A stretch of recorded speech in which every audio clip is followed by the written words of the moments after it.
Salutations, respected viewers. This is George from Ireland, and here I am in front of Chaim Weizman's house in London.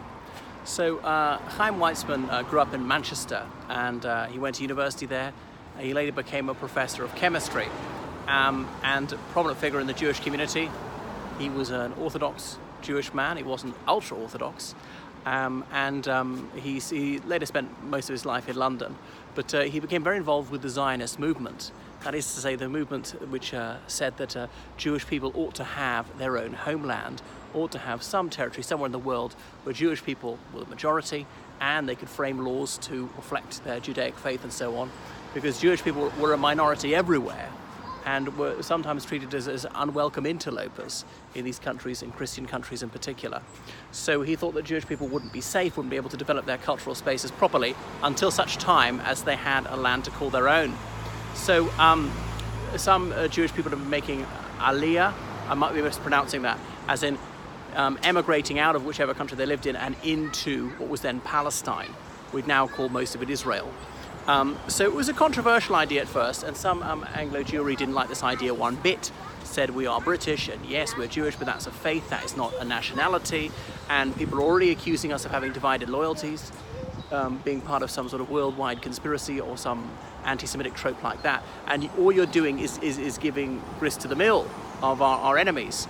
Theodor Herzl, this Hungarian Jewish journalist, had formulated this idea of Zionism. He was covering the trial of Alfred Dreyfus, a French army officer who was falsely accused of being an agent for Germany, ironically. And then there was, and this is the 1890s, there was anti-Semitism in Germany. By that stage, no anti-Semitic laws. People thought it was quite low level, because no one thought the Holocaust was going to come. Outside the trial of Dreyfus, Herzl heard people chanting death to the Jews. And that's when Herzl said, well, I simply have to make sure that we have a country of our own, and then that'll be a safe haven for us. So that was 1896, and he wrote Der Judenstaat, as in the Jewish state. Sorry, I should pronounce it Der Judenstaat with a double A. And Alte Neuland, a novel, Old New Land, about how the Arabs and the Jews get along just fine. Or there was also the dictum, a land without a people for a people without a land, as though nobody lived in Palestine, or there were no Palestinians, they were a kind of Syrian or something. But anyway, so Weizman began disseminating this idea, and some of the pillars of Anglo Jewry didn't like it. There were other people, maybe some more newer British Jewish people, working class people in the East End of London, who were more accepting of it, who'd often fled from the Russian Empire, who appreciated what they felt was the need for a Jewish nation to have territory, not to be the sort of disembodied nation scattered across the globe. Weizman, he got the ear of some prominent statesmen, both conservative and liberal, and those are the two major parties at the time. The Labour Party was a rising force. There were various Zionist organizations. There was the World Zionist Federation, which first of all met at Bern, Switzerland in 1897. There's Poale Zion, as in Field of Zion, which was a sort of Zionist working class socialist organization in this country. And he got prominent figures on his side, like Winston Churchill, Conservative MP, then a Liberal, then a Conservative again. He was on his side. So the First World War broke out. Now, a lot of British Jewish people had fled from the Russian Empire not long before, from the Pale of Settlement, what we now call Belarus, the Ukraine, Latvia, Lithuania. And so they detested Tsarism, and they had quite a lot of sympathy with radicalism. They'd like to see the defeat of Russia. The trouble is, Russia was a crucial ally of the United Kingdom, part of the Triple Entente. So if Russia was defeated, that spelt doom for the Western allies. The German Jews were not as badly treated as the Russian Jews at that time. But so the British government, they wanted to persuade Jewish people around the world to support the Allied cause. Though most German Jews were entirely loyal to the Second Reich. That was their homeland. They lived there for centuries, made them very integrated and had acquired positions of influence and affluence. Anyway, so then the Balfour Declaration was issued in 1917. By this time, the United Kingdom had taken control of Palestine, defeated the Ottoman Empire, pushed the Ottoman forces out. So General Allenby had entered Jerusalem, and David Lloyd George, the Prime Minister, at the time said, it must be a Christmas present to the nation. Things were going so badly on the Western Front. There's got to be some good news. We've got to be gaining territory somewhere. Finally going forward, Allenby entered the city on foot in respect to its sacred character.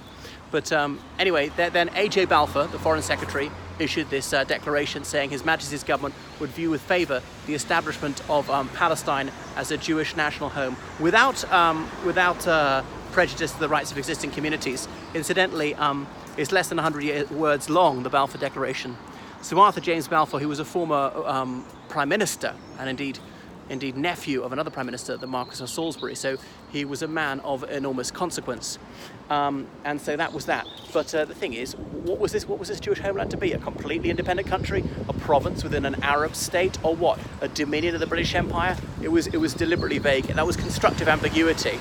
But anyway, it's certainly a step forward for Zionism, and it was marked with great fanfare 2 years ago by Israel. Here in the United Kingdom, Benjamin Netanyahu, the Prime Minister of Israel, came here. He visited 10 Downing Street to meet Theresa May, and indeed they also commemorated one of those battles. I think is it Beersheba, where Australian, New Zealand, and British troops had defeated the Ottomans, which obviously paved the way for the establishment of Israel. Now, the establishment of Israel is not viewed as a positive thing by the Palestinians. They call it Al-Nakba, the disaster. Anyway, so Weizman lived on here for most of the rest of his life. And in the 1930s, the need for Jewish people to have somewhere safe became urgent. And more Jewish people were going to Palestine. It simply was called Palestine in those days. And the Palestinians became worried they were going to be a minority in their own homeland. And they were agitating very hard to stop it.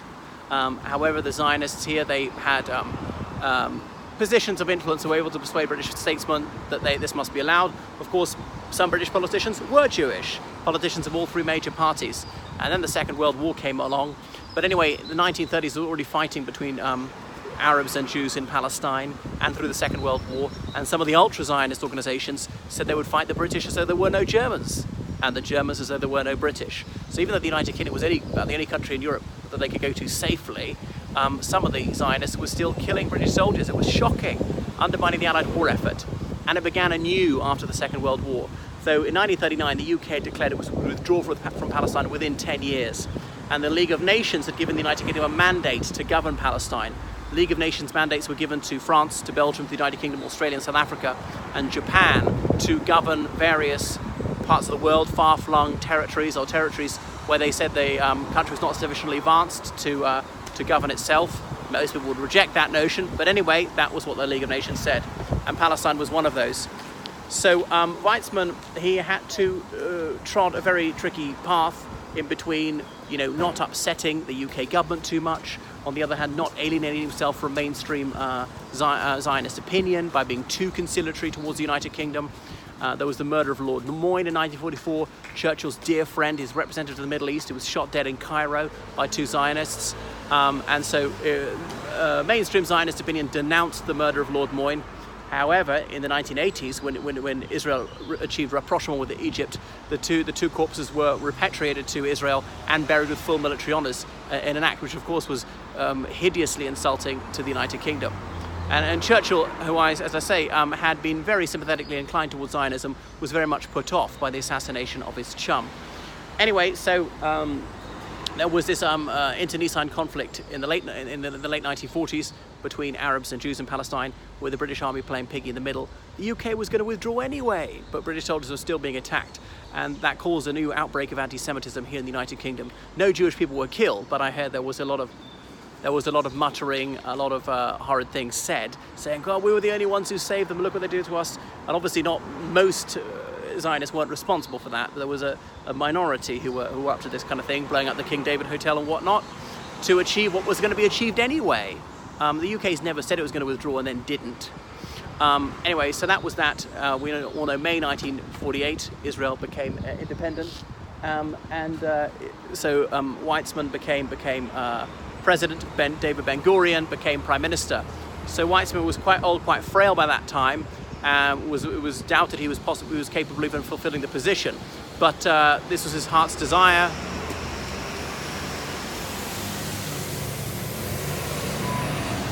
He had striven all his life for this, so he got to see his dream come true. And he died in 1952. He's buried there in Jerusalem on Mount Herzl, if I got that right. Zion being a mountain in Jerusalem, that's why I got Zionism.